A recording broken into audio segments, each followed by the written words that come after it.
விட்டுவிட்டு இந்த அங்கே கூடல் நகர் 10 மணிக்கு மேலே 10 மணிக்குள்ள உங்கள் அக்கா வேணும், உங்கள் தங்கச்சி, உங்கள் மகளை யாரை வேணாலும் வர சொல்லி நாம் தமிழ் கட்சிக்காரனை வேண்டாம் வர சொல்கிறான். மானம் கட்ட போயிடல. அனைவருக்கும் வணக்கம். பசும்பொன் பாண்டியன், மதுரை காலவாசல் பகுதியை சார்ந்த பசும்பொன் பாண்டியன், நாம் தமிழர் கட்சியில் இருக்கிறவங்களுடைய அக்காவை, தங்கச்சியை, அதுக்கப்புறம் மகள்களை எல்லாம் வந்து அனுப்பி வைங்க 10 மணிக்கு மேலே அப்படின்னு சொல்லி பேசக்கூடிய ஒரு மகான், மதுரையை சேர்ந்த ஒரு மகான். யார் இந்த பசும்பொன் பாண்டியன்? ஏன் வந்து நாம் தமிழர் கட்சிக்கு எதிராக இவ்வாறு ஒரு பேச வேண்டும் அப்படிங்கிறத பற்றி தான் இந்த காணொளி முழுக்க நம்ம பேச போகிறோம். நாம் தமிழர் கட்சி தம்பிகள் வந்து ரொம்ப கவனத்தோட இந்த காணொளியை கடைசி வரைக்கும் பாருங்க. இந்த பசும்பொன் பாண்டியன் வந்து நிக்கிதா அவர்களுக்கு வந்து ரொம்ப நெருக்கமான ஒரு நபர். 10-15 வருடங்களுக்கு முன்பாக அரசாங்க வேலை வாங்கி தருவதாக நிக்கிதா அவர்கள் வந்து என்ன பண்ணுறாங்கன்னா, காசை வாங்கி பல பேரை ஏமாத்துறாங்க. அப்படி ஏமாற்றப்படக்கூடிய நபர்களில் ஒருவரை வந்து இந்த பசும்பொன் பாண்டியன் வந்து தொலைபேசியில் வந்து தொடர்பு கொள்கிறாரு. தொடர்பு கொண்டு என்ன சொல்கிறாருன்னா, காசெல்லாம் உங்களுக்கு வராது, உங்களால் முடிஞ்சதை பார்த்துக்குங்க அப்படின்னு சொல்லி கட்ட பஞ்சாயத்து பண்ணுறாரு. கட்ட பஞ்சாயத்து பண்ணிவிட்டு இப்போ வந்து என்ன விளக்கம் கொடுக்குறாரு அப்படின்னா, நான் அதெல்லாம் பண்ணலை, மதுரையில் 4 பசும்பொன் பாண்டியன் இருப்பான், அது வந்து திருநகரை சார்ந்த பசும்பொன் பாண்டியன், இது வந்து நான் வந்து காலவாசலில் இருக்கக்கூடிய பசும்பொன் பாண்டியன், அவரும் கத்துறாரு, அவர் தான் காசிநாதன், இவரும் கத்துறாரு, இவர் தான் காசிநாதன், நானும் கத்துறேன், நான் தான் காசிநாதன் அப்படின்னு சொல்லி அவன் வேற ஒருத்தன், நான் வேற ஒருத்தன் அப்படிங்கிற மாதிரி பேசுகிறாரு. நம்ம தம்பி தென்னகம் விஷ்ணு இருக்கார் இல்லையா, அவர் வந்து ஆதாரத்தோட காணொளி போட்டு இந்த நபரை காரி துப்பி இவருடைய முகத்திரையை வந்து கிழிச்சு விட்டுட்டாரு. அதுக்கப்புறம் நமக்கு வந்து இந்த பிரச்சனைகள் இதெல்லாத்தையும் கடந்து பெரியாரின் வழி வந்தவர்கள் நாங்கள், ஒரு பாதிக்கப்பட்ட பெண்ணின் பக்கம் நிற்கக்கூடிய நபர்கள் நாங்கள் அப்படின்னு சொல்லி, நிர்மலா தேவி அப்படின்னு சொல்லி இந்த கல்லூரி மாணவிகளெல்லாம் பாலியல் தொழிலுக்குள்ளே கூப்பிட்டாங்கன்னு சொல்லி அரெஸ்ட் பண்ணி உள்ளே இருந்தாங்க இல்லையா, அந்த கற்புக்கரசியை, அந்த புனித செம்மலை வந்து பிணையில் எடுத்த ஒரு பிணந்தின்னி தான் இந்த பசும்பொன் பாண்டியன்.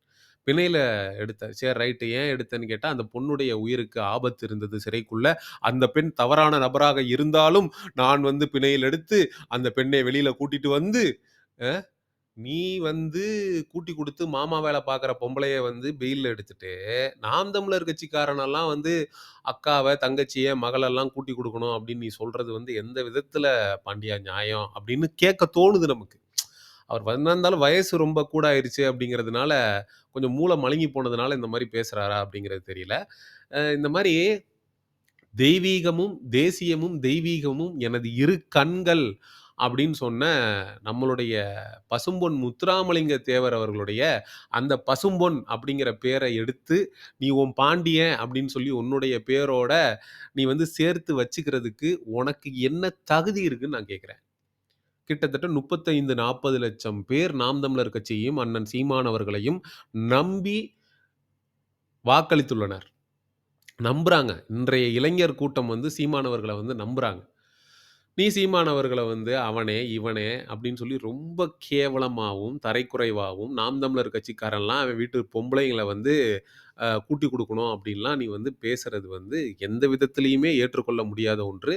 இவ்வளவு கீழ்த்தனமான இந்த பசும்பொன் பாண்டியன், நீ யோக்கியமா இருந்தா யோக்கியனுக்கு இருட்டில் என்ன வேலை அப்படிங்கிற மாதிரி பணம் கொடுத்து ஏமாந்தவங்க அவங்க. பணத்தை வாங்கி ஏமாத்தினது இந்த நிக்கிதா. நடுவில் உனக்கு என்ன வேலை? நடுவில் நீ போய் என்னத்தை ஆட்டிக்கிட்டு இருந்த? நீ எதுக்கு போய் பஞ்சாயத்து பண்ண போன?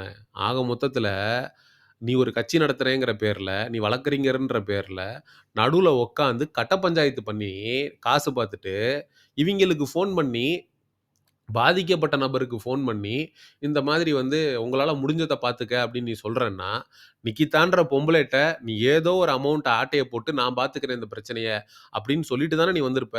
ஆதாயம் இல்லாமல் நீ செஞ்சிருப்பியா? உனக்கு நிக்கிதாவுக்கு என்ன தொடர்பு? இதே மாதிரி நீ நிர்மலா தேவியை வந்து ஜாமீனில் எடுத்தேன்னு சொல்கிற, அந்த பொம்பளைக்கு உனக்கு என்ன தொடர்பு? அந்த பொம்பளை ஊர் காரி துப்பி ஊரே சேர்ந்து சிரிச்சுது. அந்த பொம்பளையை வந்து நீ பிணையில் வெளியில் எடுத்துட்டேங்கிறதுல என்ன பெருமை? இப்படி பல பெருமைக்குரிய காரி துப்பு உன் என்ன டேய் கோம்பக்காடு கோவிந்தா! உன் கதை என்னடா காரி துப்புற மாரி இருக்கு அப்படிங்கிற மாரி, உன்னுடைய கதைய எடுத்து பார்க்கும்போது உண்மையிலே காரி துப்புறம் போல இருக்கு. நீ வந்து சீமான் அவர்களையும், நாம் தமிழர் கட்சி தம்பிகளையும் தரைக்குறைவாகவும், கேவலமாவும் பேசுறத வந்து உண்மையிலே கோவம் வரல. எனக்கு கோவம் வரல. இத வந்து நான் பெருசா எடுத்துக்க விரும்பல. ஏன்னா, ஒரு நல்ல கொள்கை கொண்டவன், ஒரு நல்லவன் வந்து நம்மள திட்டுறான், நம்மள பேசுறான்னா கோவப்படலாம். இந்த மாதிரியான கேவலமான, கீழ்த்தனமான நபர்கள் வந்து பேசுறத வந்து நம்ம பெருசா எடுத்துக்கிட்டு, நம்ம வந்து சங்கடப்படணும், நம்ம வந்து வருத்தப்படணுங்கிற அவசியம் வந்து நமக்கும் கிடையாது. நமக்கு கிடையாதுங்கிறத நாம் தமிழர் கட்சி தம்பிகள் புரிந்து கொள்ள வேண்டும் அப்படிங்கிறதுக்காக தான் இந்த காணொளி. ஒண்ணெல்லாம் அடிச்சு பெரிய ஆள் ஆக்குறது எங்களுடைய நோக்கம் இல்ல.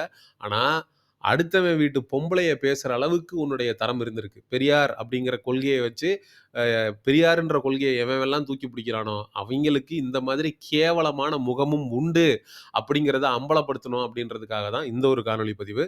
இத நெறைய பேருக்கு கொண்டு போய் சேருங்க. இந்த பரதேசி பாண்டியனுடைய லட்சணம் என்ன அப்படிங்கிறது ஊர் முழுக்க தெரியட்டும் அப்படின்றத நாம் தமிழர் கட்சி தம்பிகளுக்கு நான் சொல்லிக்கொள்ள கடமைப்பட்டிருக்கேன்.